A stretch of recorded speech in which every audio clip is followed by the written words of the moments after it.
రండి అమ్మ వాళ్ళ ఇంటికైతే వచ్చేసాను. ఎందుకంటే అక్కడ కొత్త పెడుతున్నారు. అందుకోసమైతే ఇంకా అమ్మ ఏది ముట్టుకోదు కాబట్టి ఇంకా నేను వెళ్ళేసి ఈ విధంగా పూజ అయితే చేస్తున్నాను.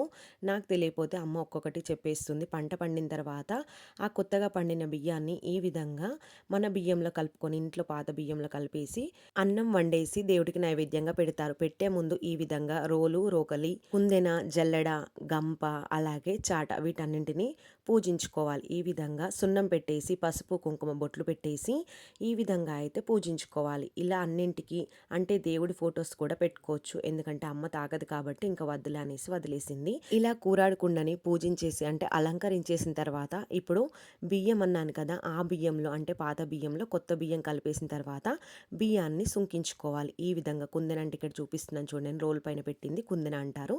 దాంట్లో 5 దోశల దాకా బియ్యం పోసేసి ఈ విధంగా దంచుకోవాలి. అటు ఇటు ఒక 5-10 సార్లు అన్న తర్వాత ఈ విధంగా రోకలతో బియ్యాన్ని తీసుకుంటూ చాట్లో వేసుకొని వీటిని అన్నం వండేసేయాలి. నెక్స్ట్ వీడియో చూడండి.